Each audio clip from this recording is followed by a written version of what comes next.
যে ধর্মে কোনো বর্বরতা নেই, যে ধর্মে কোনো পরকে হিংসা নেই, যে ধর্মে মানুষকে নিন্দা নেই, যে ধর্মে মানুষের কথা বলে, যে ধর্মে মানুষের আত্মচেতনার কথা বলে, আমার সেই ধর্ম সনাতন ধর্ম। আর আমার সেই সনাতন ধর্মকে নিঃস্ব করার জন্য যে কুচক্রমহল আসুক না কেন, তাদের হাত ভেঙে গুড়িয়ে দিতে হবে। আমার সনাতনের প্রতি বিন্দুমাত্র আর চোখে তাকালে তার চোখ তুলে দিতে হবে। কারণ এই ঘুমান্ত প্রাণীকে খুঁচা দিয়ে জাগাবার চেষ্টা যেন কেউ না করে। 8 দফা দাবি করেছে, বেশি কিছু নয়। সনাতনী একটু আগে আমার এক বাবা বলেছে, আমি একমত। সনাতনী কখনো ভিক্ষার থালা হাতে নেয় না, সনাতনী কোনো কারো দয়ায় বাঁচে না। সনাতনী যুদ্ধ করে বাঁচতে শিখতে হবে, যুদ্ধ করে বাঁচতে শিখতে হবে। সনাতনী কারো দয়ায় নয়। যে জাতি দয়ায় বাঁচতে চায় না, যে জাতি ভিক্ষার হাত বাড়িয়ে দেয় না, তাদের প্রতি কেন এত নির্যাতন? শুধু আমি একটা কথা শুনেছি, আমি পূর্ববর্তী বক্তাদের একটা অনুরোধ করব, কোন সরকার নয়, কোন বছর নয়, কোন সাল নয়, ৭১-এর পর হইতে যতবার যে সরকার এসেছে, প্রত্যেক সরকার সনাতনীদের প্রতি নির্যাতন করেছে। শুধু কোন এক সরকার নয়। আপনারা জানেন 19 সালে নানুয়া দিঘির পাড়ে হনুমানের পায়ে নিজেরাই কোরআন রেখে যে মন্দিরগুলাকে ভেঙেছিল, যে সনাতনী যুবকদের হত্যা করা হয়েছিল, আওয়ামী লীগ সরকার তার বিচার করেনি। 21 সালে ঠিক আছে, যাক আমার ভুল হতে পারে, তাহলে 21 সালে যে ঘটনা, তারপর থেকে যত ঘটনা, আওয়ামী লীগ বলেন, বিএনপি বলেন, জাতীয় পার্টি বলেন, সনাতনী এই বাংলাদেশ টিকে আছে সনাতনী জাতির সম্পত্তির উপরে।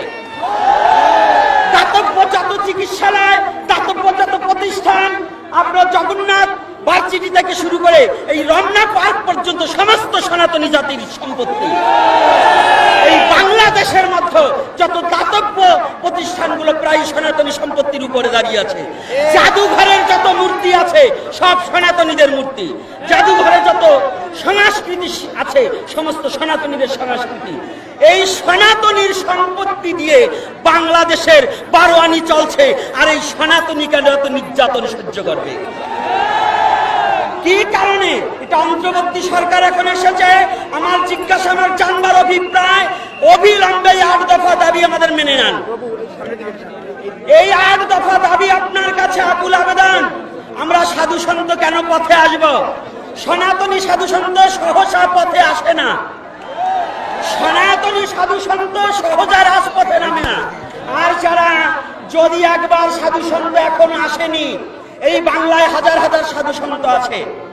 আপনারা এখনো, আমি অন্তর্বর্তী সরকারের কাছে বলি, সাধু সমাজ যদি একবার পথে নেমে পড়ে, এই 8 দফা দাবি যদি না মেনে নেন, যদি নেমে পড়ে, জানবেন পুরো শহর অচল হয়ে যাবে,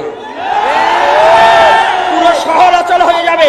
আর হে সনাতনী যুবকবৃন্দ, তোমরা এমন ধর্মে জন্মগ্রহণ করেছো যে ধর্মে মরে না, বাঁচতে শিখায়।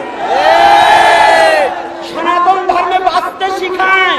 সনাতন ধর্মে জন্মান্তরবাদ আছে, তুমি মরবে না, ভয় নেই। জাতির জন্য প্রাণ দান করবো, তথাপিও জাতিকে জাতির জন্য জীবনকে শেষ করে দেব। এই যতগুলো সাধু সন্ত এসেছে, প্রত্যেকটা সনাতনী একমাত্র জীবনটাকে বলিদান করেছে তার ধর্মের জন্য। এই সাধু সন্ত মরতেও শিখেছে। জানবেন সাধু সন্ত আর ঘরে বসে থাকবে না। আর যদিও কোনো সাধু সন্ত ঘরে ঘুমিয়ে থাকে, জানবে ওরা সনাতন ধর্মের সাধু নয়, ওরা পাচাটা কুকুর। যারা ঘুমিয়ে থাকবে আর সনাতনী স্বার্থে না জাগ্রত হবে, ওদেরকে ভালোবেসেও লাভ নেই। আজকে আপনারা যারা এসেছেন সাধু সন্ত বৃন্দ, আমি প্রত্যেকটা সাধুকে বলবো, এবং প্রত্যেকটা, আজকে আমার যুবক বাবাকে দেখে আমার খুব ভালো লাগছে, আনন্দ লাগছে। এমন করে কোথাও এত সমস্যা দেখা যায় না। তবে এমন নয়, আরো জাগতে হবে, আরো আসতে হবে। প্রতিটা প্রয়োজন বোধে 8 দফা দাবি না মানা পর্যন্ত প্রত্যেক মরে মরে রাস্তায় রাস্তায় আমরা শুয়ে পড়ব।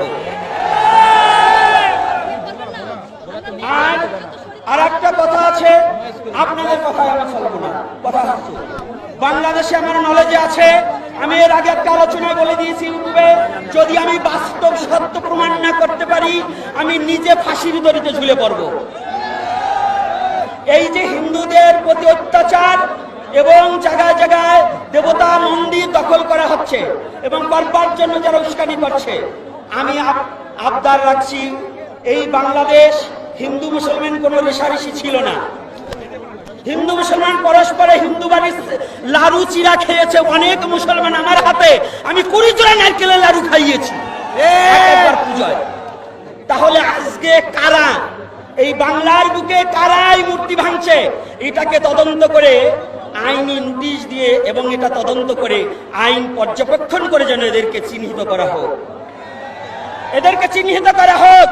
আর সনাতনী যদি দুবার স্বাধীন হয়, শুধু বারে বারে শুনছি স্বাধীন, একবার 71-এ স্বাধীন হয়েছে, আবার এখন নাকি স্বাধীনের কথা শুনছি।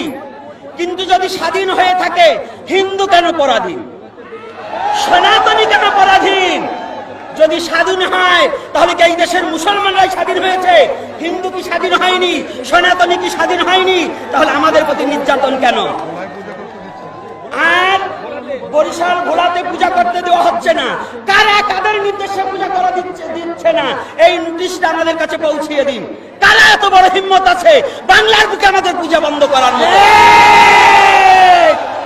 খাচ্ছ আমাদের, পড়ছ আমাদের সম্পত্তি, এখন আর চেয়েছে আতাতে গেলে তোমার বাপ দাদার নামই নেই, আর সেই সম্পত্তি ভোগ করে তুমি আমাদের হিন্দুদের প্রতি নির্যাতন করবে, এটা চলতে দেওয়া যাবে না। এটা অন্তর্বর্তী সরকারের কাছে আমার নিবেদন। আর দীর্ঘায়ু পারবো না, আমার বাবারা আছেন, সাধু সন্ত আছেন, আর আমি সনাতনী মা ও বাবাদের কাছে, ছাত্র সমাজ নয়, আজকে ছাত্ররা আসেনি, আমার মায়েরাও এসেছে, আমার বাবারা এসেছে, সাধু সন্ত এসেছে, আমি সবার কাছে প্রার্থনা, সনাতনী রক্ষা করতে নামতে হয়, নামবো মাঠে, এই স্লোগান হবে। জয় নিতাই, জয় গৌর হরি বল। আমার সমস্ত অপরাধ ক্ষমা সুন্দর দৃষ্টিতে রাখবেন। জয় নিতাই।